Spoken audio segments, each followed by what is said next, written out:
Hey, hey, hey. We late. Sorry about that. We was late. How Y'all y'all should have been here doing? waiting on us. They not even in here yet. No. Mm-mm-mm. Boo. Well, anyways, welcome to the Hustle and Shine podcast. Hola, hola, Smiling gals. hola, hola. Hey. What's up, Instagram? I feel good that I was finally able to get us on Instagram properly. Normally it's like a struggle. We're on just fine tonight. Hey Hey, YouTube, Ivy. hey subbies, hey Facebook. I ain't on there, but hi, how y'all doing? I ain't been on in a long time. Tiff, you want to start off? Because tonight I want to get it right. I want to see if we can get this right. Okay, everybody. Welcome to the Hustle and Shine podcast. It's me, Tiffany Mathias, the one true Phoenix. It's your girl Mel V, the MV pen. And I'm Natima Sheree Queen Pen, and welcome to another episode. We are so glad you're here. Happy Wednesday. We are closing out Black History Month, but certainly not closing out Black history. Okay. We are blackity black and light skin black. 365. Uh, but we're excited about this last topic. We're going to tackle some things. We are calling this Black Excellence, thinking beyond. It is important that we think beyond the traditional sense of what we consider to be Black excellence. And so we're going to dive into a couple of subtopics that we believe would provoke some thought and provoke some discussion in a healthy way. As always, we welcome your comments. Drop them in the chat. We would love to hear from you. If you're here for the first time, please drop a number one and a diamond. We want to know that you are a first time gem or gent visiting with us. And if you are a repeat, go ahead and drop the little recycle icon and a diamond, just because we Not love to see y'all recycle. coming back. You know, the little rewind, the one that keep coming back. You know, the little, A what that one's recycle. called. What's that one called? What you call? Y'all know what I'm trying to say. Go ahead and drop that in the comments. We would love to know you're here. And of course, to our diamonds who are always with us, y'all know how to show love. Y'all do it authentically. So we ain't gonna give y'all no instruction on how to do it. All right, Tip. Let's jump right into the show because I think we have a lot to talk about tonight. I'll let you take the lead on the very first subtopic. All right, before we get in there, y'all know what y'all are supposed to be doing. It's time to like, share, comment, subscribe, start tagging people in the comments, letting them know it's time for them to be here because this conversation is going to be juicy, as my mentor would say. So today is the February 37, 2025. Not February 37th. Yeah, it's February 37th. Like, it just feels like we have been in the lather, rinse, repeat cycle of chaos since the election results came in November, but then they've been on hyperspeed since the inauguration. And so the first thing that I want to talk about is some of these executive orders and the way that an executive order, which at my big age, Tiffany Epiphany, I just realized like, oh, that don't mean us people, like the common people. That's for the people in the government, in the federal, like that's what they're supposed to be doing, right? Those executive orders apply to them. However, executive orders do trickle down and we end up with things happening such as the elimination of DEI programs, diversity, equity, and inclusion programs in colleges, universities, and workplaces. And one of the first places it hit were the HBCUs. There were 19 HBCUs who had their funding snatched away from them. It was specifically for schools who were receiving land grants from the federal government, for students who were getting tuition assistance, who were going to be studying agriculture and farming. Now, since we put this on the calendar to discuss last week, that has been reversed because there's a judge somewhere who has common sense. However, what I'm realizing about this particular administration is they are very much, if at first you don't succeed, try again. And so I'm pretty sure there'll be another wave of something coming. But the reason that I believe that they're attacking education right now is because you can't manipulate an educated person, right? You can't put an educated person in a box because they're going to defend and explain why they should not be in this box or this category, they're going to speak up, they're going to be vocal. So of course, by eliminating education, and I might go on a tangent here, please understand that the words that I am speaking represent Tiffany Phoenix Mathias. They are not the thoughts or wishes of TGI, the Diamond Writers, or the Hustle and Shine podcast. These are my words, my thoughts, my feelings. So if you got a problem with them, you address me directly. I'm on all the socials. Look up Phoenix, right? The reason that they're taking education away from us, and if they're sending all of the undocumented individuals back to their home countries, somebody got to be in the fields. Somebody got to be the nannies. Somebody's got to be the bottom of the totem pole. So, of course, you take away education because you're trying to put us back in the field. You want us removed from the classrooms. You want us removed from the boards. You want us removed from leadership positions. And you're trying to put us back where we were in 1860. And the first way you do that is by eliminating education. Mm-hmm. So, yeah. Again, these are the thoughts, feelings, and opinions of Tiffany Phoenix Mathias. And if you got something to say to me, say it to my face. I got time today. She ain't scared of y'all. She ain't scared of y'all. Never scared. Never scared. But one thing I will say, even when you go back to just addressing your last comment first, when you think about the diminishing of skill in this country, right? Where when we were in high school, you could get your cosmetology license in high school. You get what I'm saying? Like you were able to take carpentry classes or, electrician. You could, do what do they call that? When you are like not a journeyman, but when you're learning to become an electrician, what is that? Apprenticeship. They have eliminated all of that, right? So we saw this happening long before what you just addressed.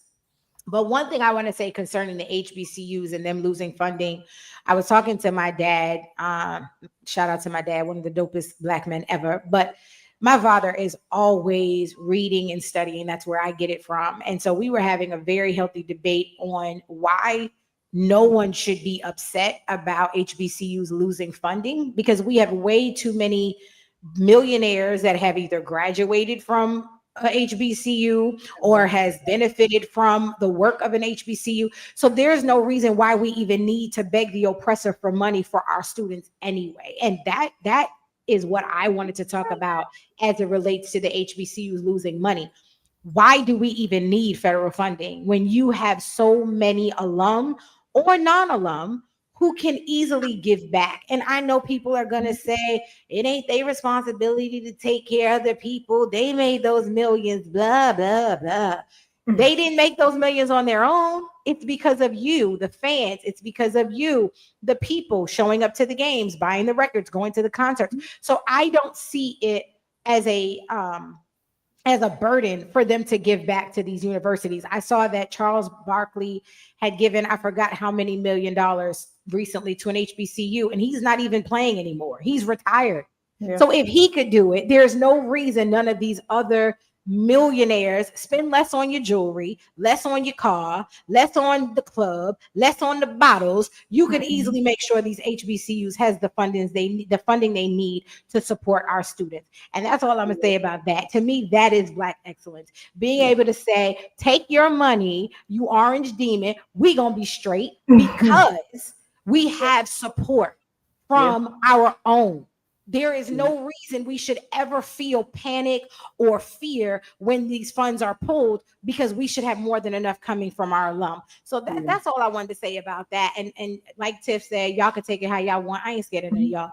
I don't care if you don't feel like celebrities should be obligated, because we lack the mindset of community, because we no longer think through that lens that we are all a part of the struggle. This is exactly why we end up in the positions that we do. So that's what I wanted to contribute on that discussion.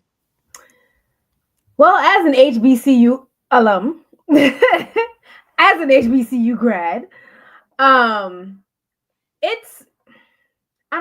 there's so many mixed emotions for me. And sadly, um, the giving back to your alma mater, to your alum, not for all, but for many, is because the experience that they had when they were there wasn't that great. Mm. And I'm not talking about celebrities that donate, like that didn't even go there. Y'all can donate wherever y'all want, but a lot of the HBCUs struggle with alumni funding. And I did, or as part of kind of a workshop seminar or something to talk about, this was years ago, about that and the reasons why. And a lot of it was because it was like, well, y'all treated us terrible when we were here. So we graduated and we don't want. And so unfortunately, even at a higher institution level, we still see a lot of the complaints that we see anytime we encounter Black establishments. Right? We are so quick to treat and cater and bend to others, but we don't take care of the people that are here that we need at the end of the day. Right. And then what happens is when situations like this arise, then you look for help from these same people that you didn't necessarily handle accordingly. And HBCUs 100% do not have the same leverage and the same access and the same resources that, predominantly white institutions have. They don't. Right. Right. But they also, just like with any other Black establishment, need to make better business decisions. And not a lot of them do. And so I look at some of the thriving HBCUs that are not so reliant on federal funding, and that has to do with popularity and things like that. Of course, you get different opportunities. I was like, but there are instances that I'm aware of firsthand where they've been given opportunities where the long-term benefit would have helped better or helped more. But they took the short-term return. And we don't, what I'm saying, that they didn't think beyond, because they were reliant on, we're going to have this funding. We're going to have this to back us, and we're going to do this. And we've become so comfortable in the crumbs that get given to us that we've stopped desiring the cracker. We've stopped wanting the whole cookie. We're like, oh no, these crumbs, they're enough. We know what sufficient, right? We know what the cookie tastes like. We can get a good idea. And we've just settled for that. And so it's sad that, what I'm saying, now HBCs are realizing, like, guess what? They can stop giving you these crumbs at any point. And you are okay with surviving off the crumbs. Right. And not all of them, because some of them did not have the choice. You'd have some HBCUs that don't have the size population that others do. But when you look at schools, the bigger ones, and I don't want to name people on here because I don't need nobody trying to cancel us. But when you have, what I'm saying, these bigger institutions, I remember when I was in school, there were so many HBCUs that were losing accreditation because they were mishandling, financial aid and student funds and things like that. And I'm like, we have to be realistic about the world that we live in. There are tons of white institutions that do this all the time. Tons. It happens. And are okay. But we have to understand that we can't do that because we don't have the trust fund babies and the trust fund parents and the endowments to come in and rescue us when this doesn't work out. Right. And so you were so busy trying to keep up with the Joneses and the Smiths and the Johnsons and the McSwartz and the Mix whoever and doing what they was doing and thinking that you could get away with it. And then you end up screwing not only yourself, but the students involved. I know so many people who like graduated from institutions that lost their accreditation, and now your degree don't mean nothing. Like your degree is now a piece of paper because the college you went to your college you went to is no longer accredited or recognized because of some faulty, shady, you know what I'm saying, non-necessary business. Right. You know? And just like with anything else that we do out here, unfortunately, we have to recognize that we have to work twice as hard to get half as far. And that rule applies with how you run your institution and what you do. And you know what I'm saying? I'm a proud HBCU alum. It definitely taught me survival skills that I use to this day, because there is a different type of survival you need at an HBCU than you need somewhere else. But I loved it. I loved walking outside and seeing me in full, you know what I'm saying, in every aspect, in every shade, from different walks of life, from different aspects, you know what I'm saying, of the country. I loved it. And so that's something that you don't see every day in life. So that experience for me was amazing. But I can also sit here and say that there are definitely administrative and business things that should have and could have been handled a lot better, which would probably ultimately end up in a better return in what you get for the people once they leave. That doesn't take away from the government's responsibilities and the crap and the BS that they pulling right now. But it's too late now to want to try to get it together. Like now you're trying to like scramble to figure it all out and fix these things to get. And I'm like, y'all should have been thinking about this before, because I don't know. We should always operate from a point of these crumbs won't last forever. Right. Yeah. But that takes a particular mindset though. And I think that's what we're discussing in this topic, Not So Excellent, because as you just mentioned, the deficiencies and the inefficiencies rather that they have in these institutions, the white schools have the same problems, but the difference is the white schools will be rescued by white alum.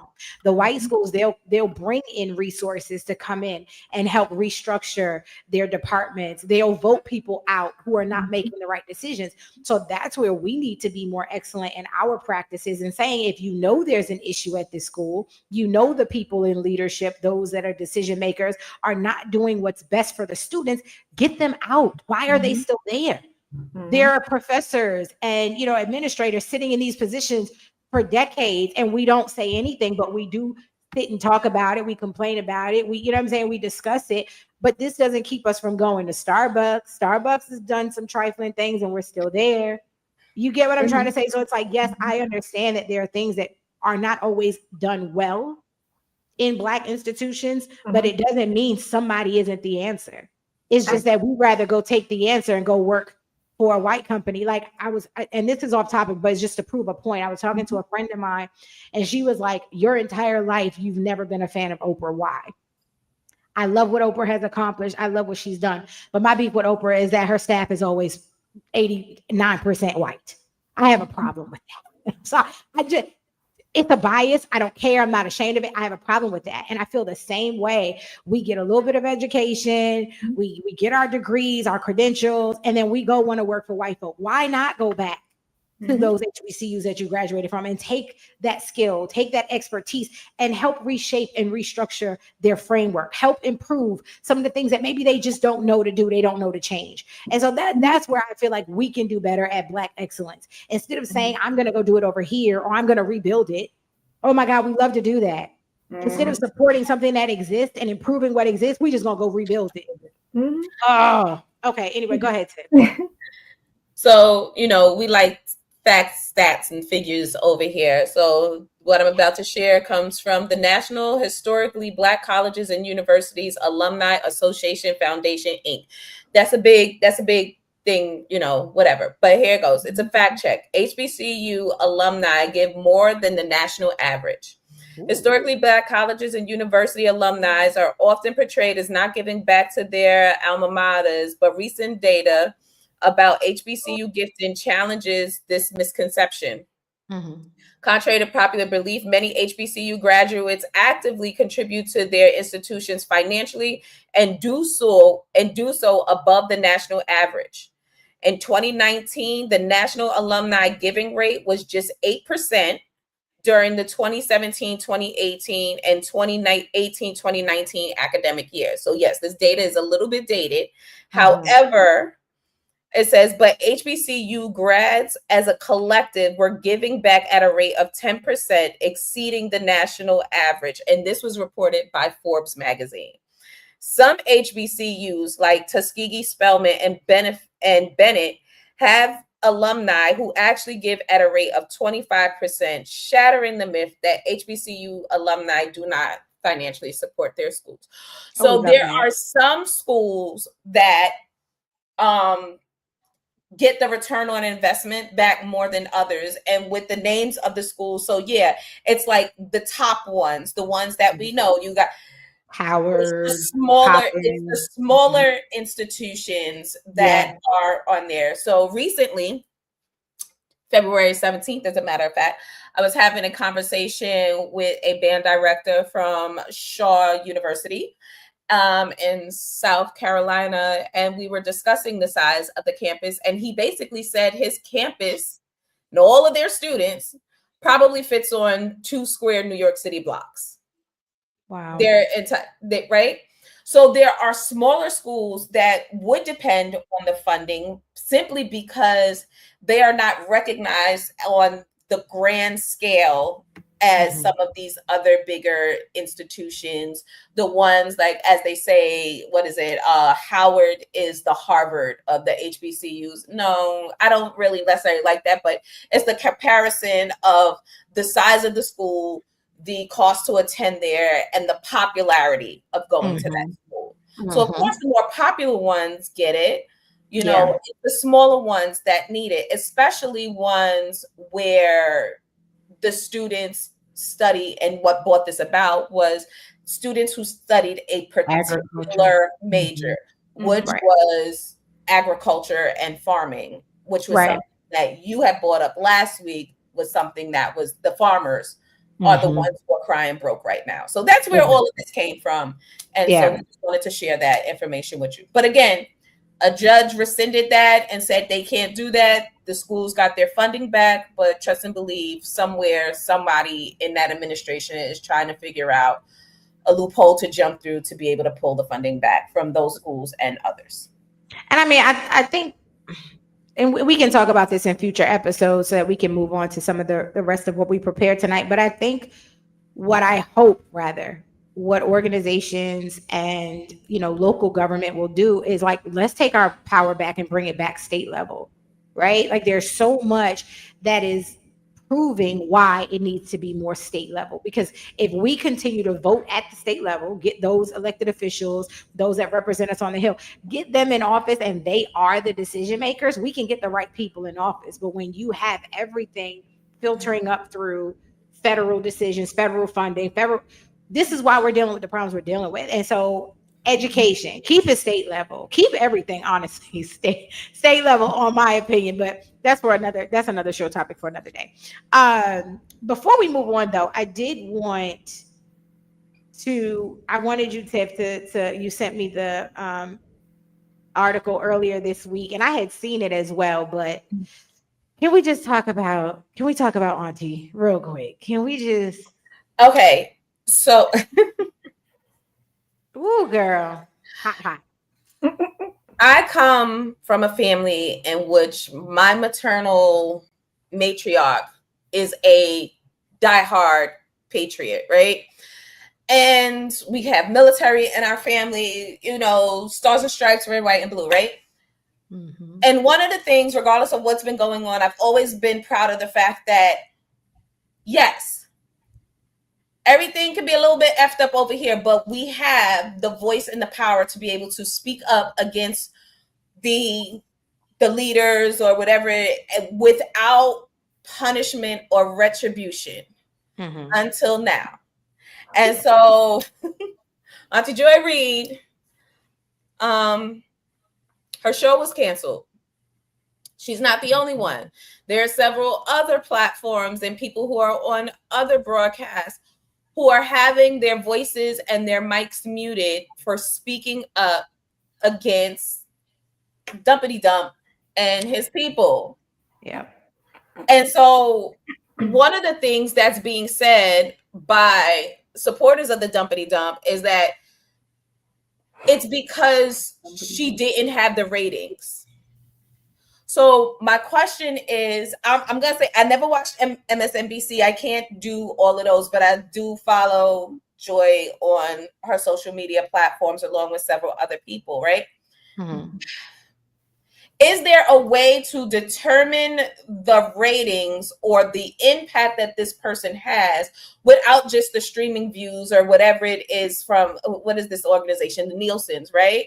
Mhm. Because there are YouTube playbacks and there are all these other things here. So where is our collective outrage before this happens? How many more people have to be muted and have to have their mics pulled out from under us before we realize that our freedom of speech is being taken away from us? That's not we new. might get snatched right now tonight. I hope we do, as a matter of fact. My whole goal in life is to write a book that gets banned and to really piss some people off. I mean, this level of censorship is not new. Right. It's not new. Again, when it comes to us, everything comes with a hyphen and a semicolon and a everything. It's like freedom of speech, but freedom of this if sanction. Right. But that has been our story from every aspect. It's like, this is the law, except for when it comes to y'all. When it comes to y'all can do this, but within these parameters. Right. And that, and that's why a lot of television shows, a lot of magazines, a lot of radio stations, over time have became very whitewashed, because it was like, all right, well, either curtail your commentary or be removed. Mm-hmm. So I'm not shocked. Like, it wasn't, when it happened, it wasn't like, oh my God, why would they do this? They've been censoring us for years. Yeah. You know what I'm saying? They've restricted books from being in libraries, that, from being accessible to the public. There's a book. It's escaping me right now, but there was a book that talked about what was her name? I can't think of it. If I remember it, I'm gonna drop it in the chat. But basically, there was a book. I don't know if it was Zora Neale Hurston, one of the very legendary Black female authors, and she wrote a book. And the book, she wrote the book in slave dialect. It was a true story. She did interviews and she wrote it in the dialect that it was dictated to her, like as the story. She wanted the characters and their voices to be true to who they really were. Mm-hmm. And they refused to publish her book. It was decades later that her book actually got published, because they wanted her to change it and make it more proper, and she refused. And so they would not publish her book, and they wouldn't allow it to be distributed, because she would not change it. And so decades later was when the book finally became available. And I was watching a documentary, and that's how I found out about it. And I actually went, so I'll look it up. I have the book here somewhere. Yeah, it was Zora Neale Hurston. You're talking about, I think it's pronounced Barracoon. Barracoon. That's the book. Maybe is that. Thank you. But yes, I mean, it's like they've wanted to control our freedom of speech. So I was like, our speech is free as long as it is within limitations of what's comfortable to them, which is what they're doing in education now. But I think in this case, it's kind of reaching beyond, Black and brown people, because if you think about it, a week earlier, Joy, what's her last name, from The View? Behar. Bayard, she was fired, right? And we all know she is very bold in her declarations and what she says on the show. And I would say maybe the first few years she definitely played her role and was, quiet and mute when she was supposed to be. But I think with age comes this audacity, you know what I mean, to just speak and say what you're led to say, what you feel is on your heart to say. And I think after a while, when they realized they were no longer going to be able to control the things that she said, she was also fired. And so, like you said, the series of terminations, and they're using the same speech that corporate spaces are using. Oh, we're right sizing, we're restructuring, we're readjusting. Really, what they mean is they're cutting the fat and they're getting rid of people that they deem as problematic. Those that are not conforming, those that are not in alignment with what's being done, those are very vocal about what's being done. That is where I think the issue comes in. Now, like you, I never actually tuned in to WNBC, but I watch all of her shows on YouTube. I'm always watching the replay of her shows on YouTube because I really love her platform. I love what she stands for. And so where are they calculating, right? Are you only considering live views, or are you looking at the residual? Are you going back and looking at replays? Are you looking at those that are coming through Reels and YouTube and things like that? And nevertheless, they're never going to use data, right, to justify decisions. That would be the right thing to do, but they're never going to do that. It's their decision. They're going to manipulate the data how they need to say, this is why we made this decision. The fact of the matter is, again, going back to us, why did she even need to work on any of those platforms? Tyler, what you up to? We don't need another sister season.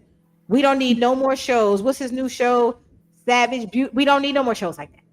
We're good with all the drama. Can these mogul media folks or media moguls like Tyler, like Oprah, can you guys create a platform for folks like her to take a job? Why is Roland Martin still not back on TV? Like this, again, so everything I talk about tonight is going to point back to us and our lack of accountability, or us escaping accountability, because I don't even understand why somebody that powerful and influential in terms of Black voice needs a NBC, WMC. Why does she even need those platforms? Why don't we have platforms for her to speak on? Because the things she speaks on addresses our needs, where we stand as a community, who we are as a people. Why does she even need to be on those? And that is what irritates me most. Again, Tyler Perry can make whatever damn movies he wants to. He could put on a dress and make Medea turn 6,000. I don't care. But I believe there needs to be a level of accountability. I am so sick of seeing certain shows come out when we have people like that who's a voice. Why doesn't she have a platform to speak on? So that is where I feel like we're not doing so good in supporting our own voices. We are in, outrage and uproar about the fact that she's been fired. If she never had to work there, it wouldn't have been an issue. She should have had her own space to speak. She should have had her own place to speak. And so that's just my opinion. Again, very controversial. People don't agree with that. That is just how I feel about it. I don't feel like she should have ever even been on those. No different than Roland Martin. When they took him off TV One, and then I forgot the other station he was on for a while, why didn't someone immediately create a space for him? That should have been immediate. He's one of the few Black voices we had. When Michael Baisden was taken off of syndicated radio almost 10 years, 12 years ago, why wasn't he picked up on another Black network immediately? So we don't even appreciate our voices. We mad at white man and white woman and whoever else in charge for not appreciating our Black voices. But do we? That's all I'm going to say about that. Well, the problem is because most of our so-called, not all, but most of our so-called Black networks aren't really Black. Indeed not. So that's the problem. They're Black and they're Black on forefront. They're Black to the eye and to the outside eye, but the executives in the back making the decisions don't look like us. They used to, but most of them have sold out. So, unfortunately, BET is the most not B ET there is. Like, I'm like, just because you stop that, it's wet. Like, I'm like, BET, just because you put on, just because you show a bunch of Black shows, I'm like, ain't nobody in the back office Black. They got rid of them quick. They been sold that. Turner Broadcasting sold at. Viacom, they're all white owned. All of the so-called black networks that are black to the eye aren't black behind the scenes. But I wasn't even talking about the networks. I'm talking about creating black networks, right? Like you have Curtis Jackson, you have Oprah, you have what's the pumpkin? Tyler Perry, you got Shonda Rhimes, you have Myra Brock-Akil. There are too many talented executive producers, directors. There's too much black money out here that we don't own our own platform and our own network. Why hasn't that happened? No, I agree. That's what I'm trying to say. That is what my biggest issue is, because if we had our own, like truly had our own, we wouldn't have to worry about losing shows like Joy Reid and losing shows like Roland Martin and losing, like I said, Michael Bay. We would have had no issue with that because they would have had a safe space to be that was untouched, that they couldn't attack because it was our money, our producers, our executives. You get what I'm trying to say? Our studios. And that is my biggest issue. That is, but this is where we could do better. Yeah. This is where we can do better. Stop supporting the foolishness. Listen, and that's the thing. I agree with you that we need to have but that's my point of what I was saying is that we don't, because most of these people, not all, but most of them are still under the white dollar. Right. So they won't, because them going out and saying, I'm going to create this network for this will upset the big bank behind them. Like, I mean, yes, Tyler Perry he got his own whatever he's funding, but not all of them,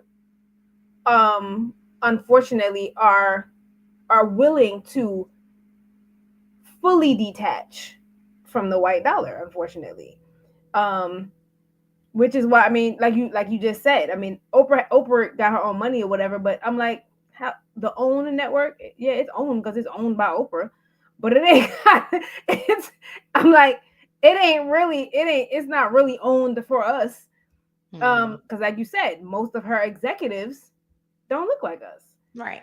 So you know what I'm saying, that's that. I agree with you. Like we should have our own network, but all of these high level black media executives to some extent are still umbilical corded to white money. And that is the issue. Yeah. So until it's okay or comfortable for them, it's not going to happen. Or until they're okay with letting that go and saying, oh, well, I won't have $5 billion. I'll have $999 million. As if that's not enough. Like as if that's not enough. But guess who can influence that to some degree? Guess who can have some say on that? Us. We the people. Okay, we the freaking people. That's all I'm going to say. I don't know, Tip. I don't even know if we're going to make it to the other two topics, because I just, like I said, I'm so passionate about this because, again, us escaping accountability is what irritates me to no end. Like, we can stop watching certain things.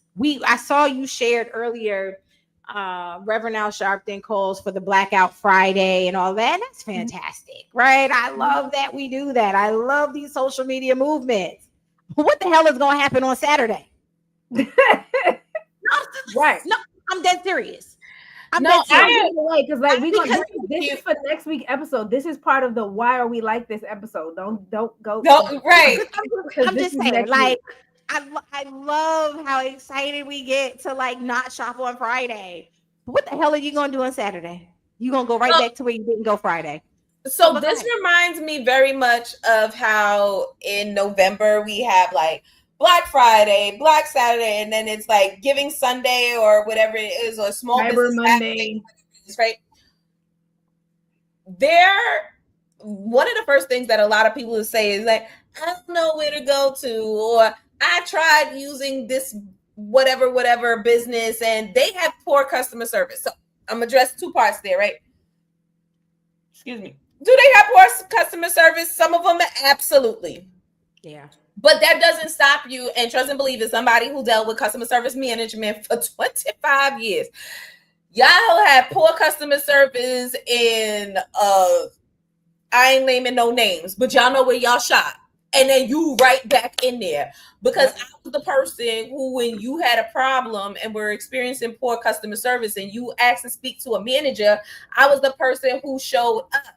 And they're like, every time I come in here, it's a, so why are you in here again? If every time you come in here, there's a problem, why are you in here again? So when people say they don't use, they don't go to Black restaurants because it's all about what they presenting for the gram, the customer service is bad, the food is whack, like all these things there, that does not stop you from going to and eating some Cheddar Bay biscuits. That doesn't stop you from, because, so I call crap on that. There are platforms out there, and all you have to do is search them, where they are purely promoting Black-owned, BIPOC-owned businesses and organizations where you can take your dollar, not just on Friday, but every day. They're even calling out on social media all of these pop-up shops who are stealing the content of Black creators.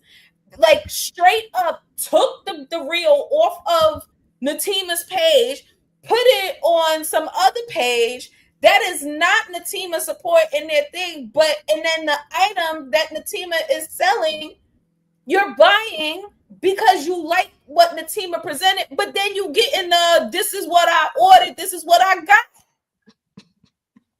Because you bought it from not the original, not the creator.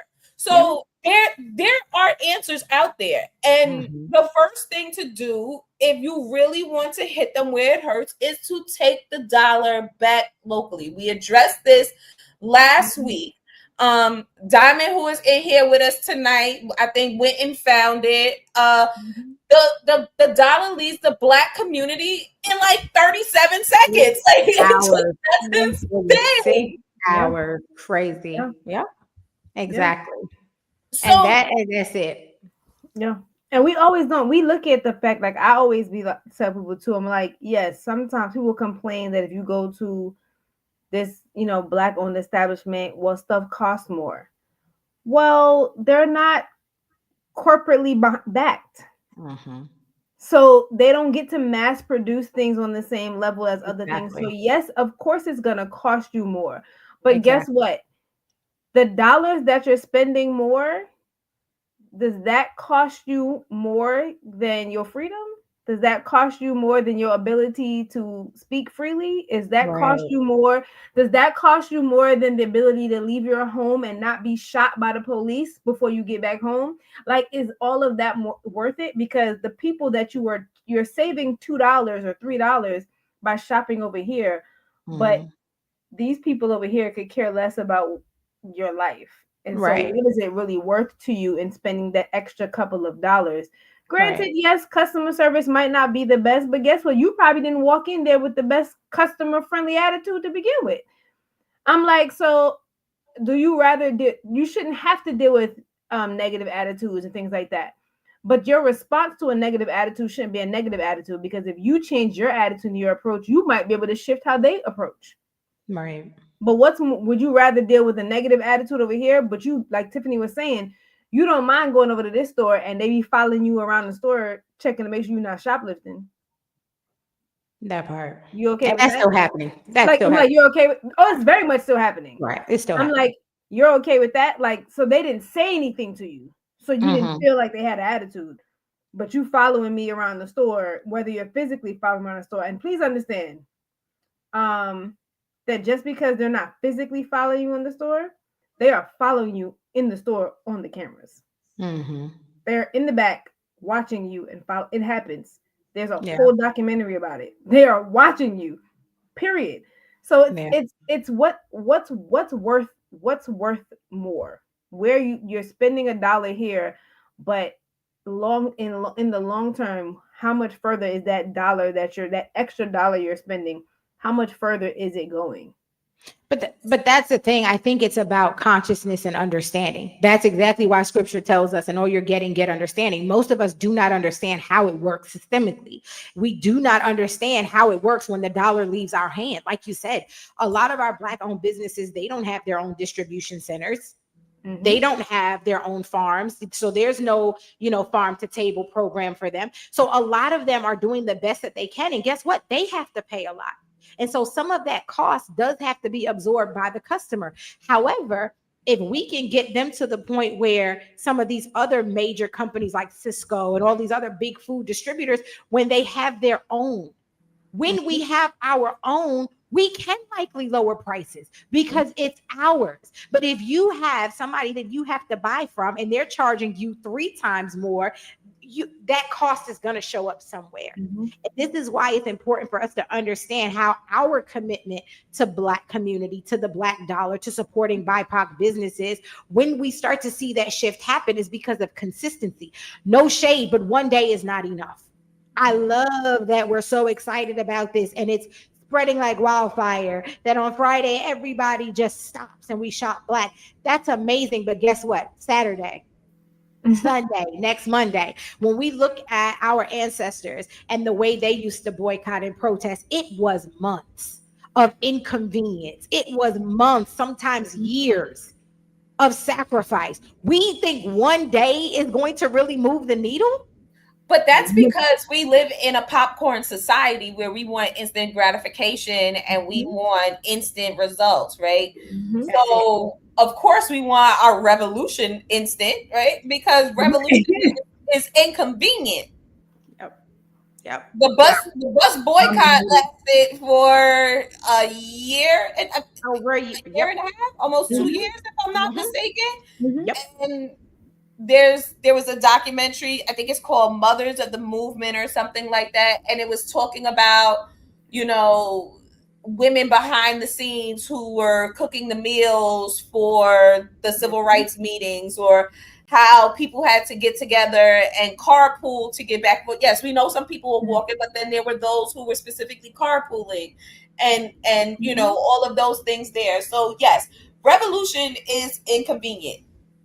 And so, of course, in our instant gratification world, we said what we said, we standing on business, and we want you to recognize and acknowledge what it is that we want. And it turned around and fixed just like that. Right.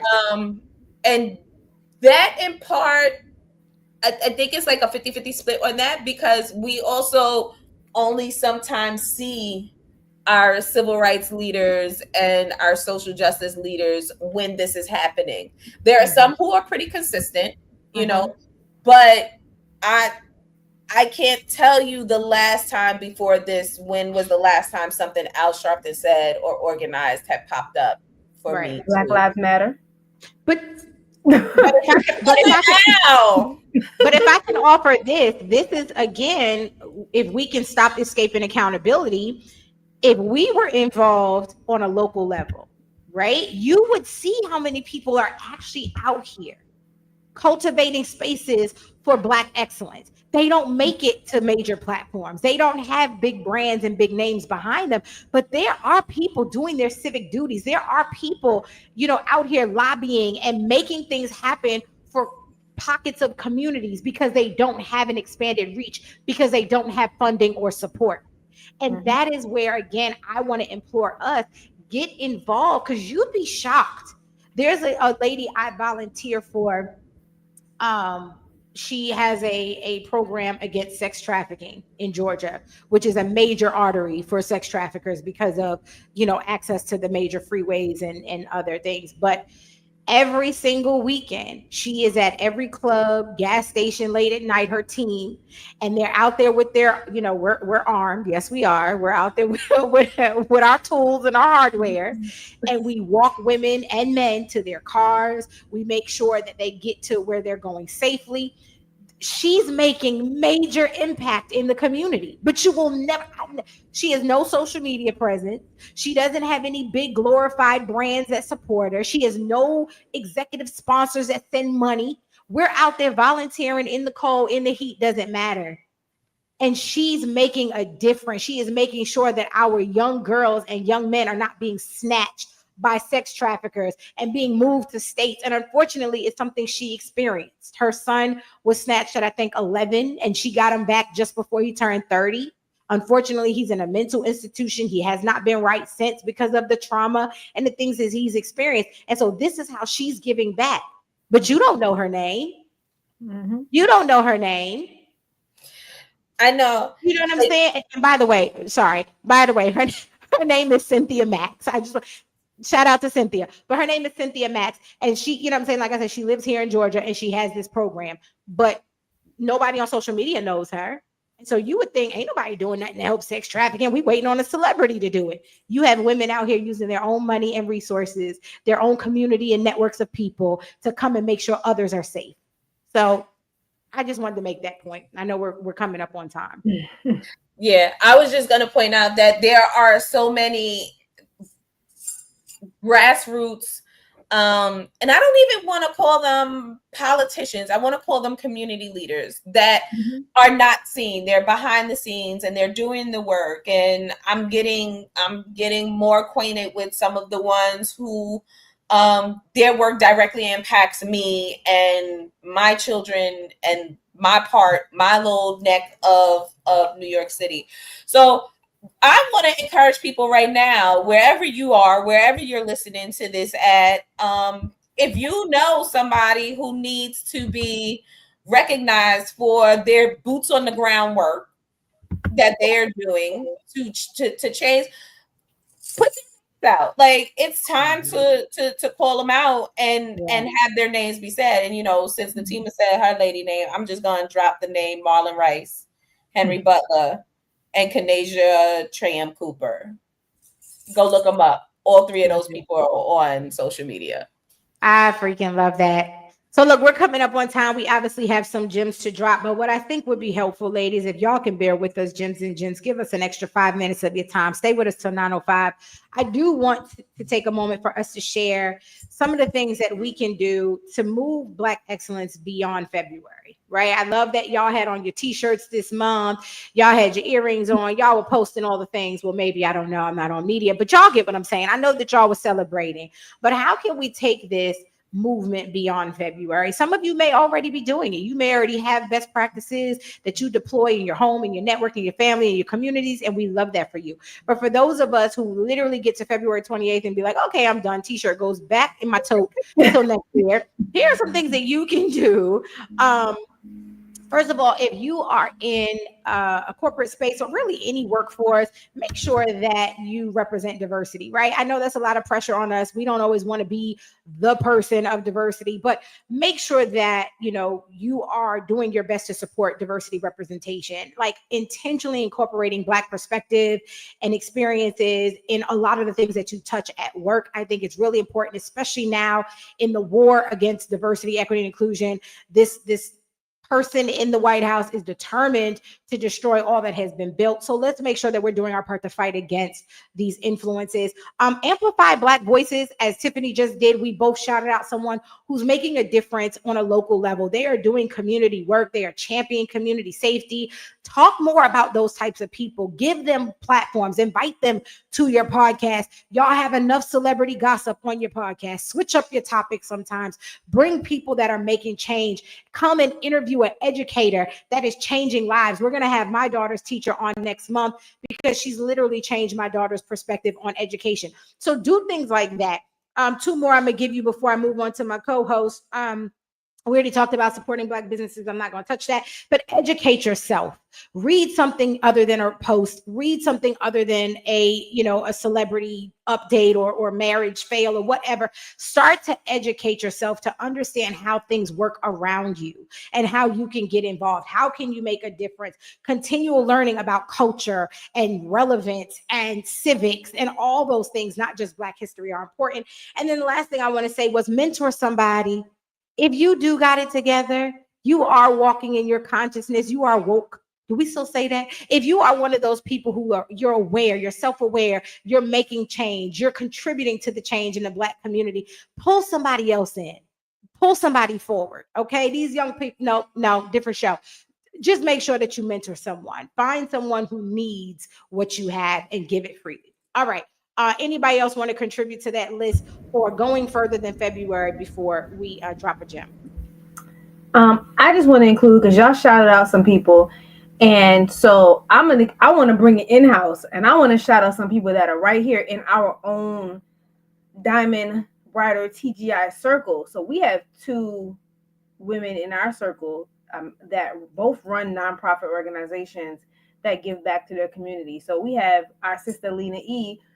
Marlene Edwards, who runs hands to hearts, a hand up, not a handout, who goes back and gives back to, you know, women who have dealt with domestic violence, to families and children that are living in shelters or temporary housing, and really goes back to giving back, even, and then just the homeless in general, and doing a lot of work with them and helping educate them, helping provide resources for them, food, school supplies, hygiene care, all of those things. So definitely make sure you guys support her. Handsheart.org, like handsheart.org. And then our other sister, Lavi, Charlene Flormont, has 2 organizations, one called Give Thanks Inc. and one called Emerge Women, that both Give Thanks Inc. focuses on women and children and providing knowledge and resources for children both here in the States as well as in Haiti. So stretching herself all the way back to her heritage and lineage. She supports an orphanage there and helps kids with the orphanage with resources and tuition and supplies and all that other stuff.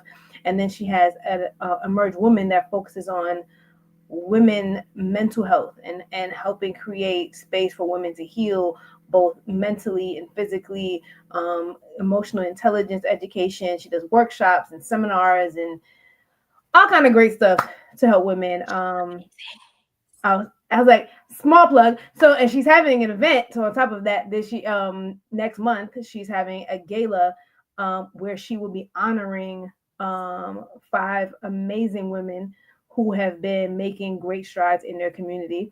And our sister, the Queen Pen, is one of them who will be honored at this gala. So definitely, even right here in our own midst, in our own small community, we have women who are giving back and doing more to help educate, to help assist, to help provide resources.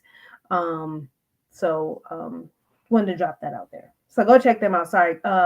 The firstgivethanks.org for Lavi's organization. There you go. Yeah. Love that.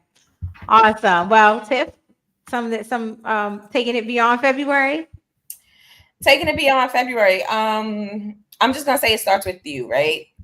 Cliche, be the change that you want to see, and all that other stuff. It is great to be on a soapbox or a podcast platform talking and doing the things, right? But unless you are actually out there doing the work, then you're just blowing like hot air. So if you're talking about it, be about it. And if not, then maybe you should retreat back and reassess what's important to you. All right. But we got some announcements coming up. I've been sitting here sliding into our private chat. Like, don't forget we got stuff we got to talk about. Yes. Well, since you brought it up, Tiff. I know, right? So you just know. So I was say we need to do that at the end, but yeah, Tiff ready, honey. I know. No, I'm ready. I'm ready. So, for those of you who have been anxiously waiting, the Diamond Riders and the TGI publication, our fifth anthology publication, is coming in April. Yay! And it is called Audacity. Woohoo! Life in Color. In live in color, you can do what you want. Okay, I'm not a singer. That's not my lane. But check out our book and our book cover here. So definitely keep an eye out for Audacity coming at you in April. And as always, we will have our virtual release event, and we'll share more information about that with you next week. So got to tune in. Or you can always visit the website at www.diamondriders.com to get more information. So make sure y'all check it out. This one, y'all, if you've been with us for books 1 through 4, you know, we keep our roller coaster going up. So our roller coaster don't have a downhill. It's just gonna keep going up. So we just elevated in this book this year, y'all. We did a thing. Yeah, we did. We did Yes, we did a did. thing with a thing with a thing. We did a thing. Because we had the audacity to do so. Exactly. And did. And did. And so, of course, we are excited about our April 29th release and then our May 4th virtual event. So check, as Mel said, check out back here on the show as well as on the website and our Instagram page for updates on how you can participate and support that. We are really excited about this 5th publication. This will be our very first hardcover. Yes, y'all, we getting official, honey. We got hardcovers coming, okay? And so we hope that you will support that. We have a lot of merch and a lot of novelty that would also support the brand and the book. And most importantly, we just want to inspire you to live an audacious life. Some people call it audacity. We call it destiny. And so it is your destiny to live free. And that is what that book is all about. So listen, we promised to get y'all out of here by 9:05. It's 9:04. We're going to drop a gem and then let you go for the night. Tiffany, Phoenix, what is your gem for the people? I wasn't ready. Now, I think I'm going to take a page off my hat. Today was a good day. Yeah. There's always an opportunity to find the silver lining on even the darkest of your days. So go and find it and then cherish it. Yeah, I love that. All right, MV Pen. Since we're ending our Black History Month, this is Black History all year, I'm gonna just say, please know that nothing that's happening in society, nothing is being thrown at us, nothing is being thrown at you directly has anything to do with your levels of qualification. It actually is coming from a place of fear. They fear us because we are the most resilient species on the planet. Nothing you do can break us. Nothing you can do can stop us. Nothing you do can stop us from being the greatness that we are destined to be, which is why they fear us, which is why they try to stop us. So always remember that. It is out of fear of who you are, who you will become, and what you can be, which is why these obstacles are being placed in front of you. So don't let fear stop you. I love that. Don't let fear stop you. I'll make this quick. I was telling this to the Phoenix before the show. I received one of the greatest compliments I've ever gotten in my life. And someone told me today that I look really happy. Someone was like, you look really joyful and it looks good on you. And that was such a great compliment because I am. I know people are expecting me to be falling apart and because of what I'm going through, but I am actually very, very happy. And so I just want to let you know there is immense power in your joy. There is immense power and influence in how you show up in the world. And despite what you might go through, what you might experience, choose to be happy, choose joy. I promise you, it will open doors before any sadness or any fear or any shame would. And so if you are joyful, don't hide it. Don't worry about who might not understand it. It might be too much for them, but show up in your joy. It will bless somebody because that compliment surely blessed me. So y'all have the most amazing rest of the week. We hope to see you right back here next week, Wednesday. We have another great show for you. Same time, same platform, same co-host. And until then, y'all know what to do. Continue to hustle and shine. Good night. Let's go. Let's go. Let's go.